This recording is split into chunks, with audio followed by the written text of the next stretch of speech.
Rashin gudanar da mulki na gari a zamanin da ya shugabanci ƙasa na daga cikin abubuwan da kungiyar Emso Sando ke ɗauka a matsayin hujjojin da ta ce ta jinginu da su wajen bujiro da wannan magana ta shigar da karar shugaba Isu Muhammadu a kotun ICC ko CPI saboda yadda abin ya jefa al'umma cikin halin kuncin rayuwa, kamar yadda wata jigo a kungiyar ta Emso Sando ya falmata taya ta yi mana ƙarin bayani.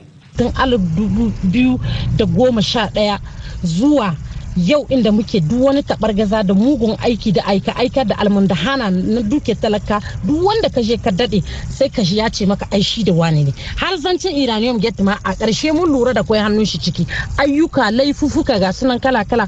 Yaduwar ayyukan Boko Haram daga Najeriya zuwa Nijar da bazuwar rikicin arewacin Mali zuwa wannan ƙasa abubuwa ne da Emso Sando ke ɗora alhakin faruwarsu a wuyan tsohon shugaban ƙasa Isu Muhammadu. Saboda haka ƙungiyar ta shiga yunkurin ganin kotun hukunta manyan laifuka ta gurfanar da shi. Shekara 2014 'yan ta'adda na Boko Haram suka muna sallama, babu wanda ya jawo shi Isufu Muhammadu shi ya takulo su suka zo.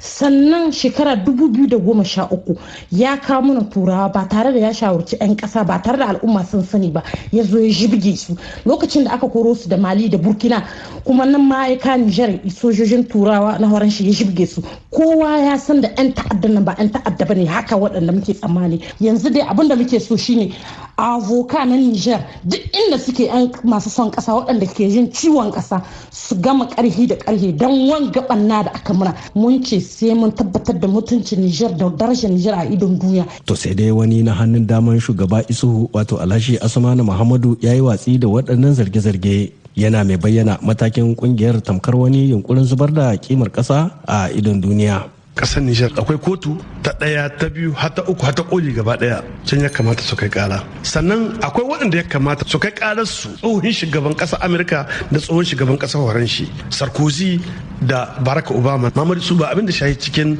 harakar ta'addanci ga waɗanda su kawo hari Libya, suka wace ƙasar Libya, su kawo jihadis a cikin ƙasar samu. Takardar ƙarar wacce shugabannin Emso Sando suka damƙa a hannun ma'aikatar harkokin wajen Nijar a yammacin Talata 3 ga watan Oktoba na ɗauke da buƙatar ganin kotun ICC ta bi diddigin zargin shugaba Isuhu da zama mafarin shigowar ayyukan ta'addanci a Nijar.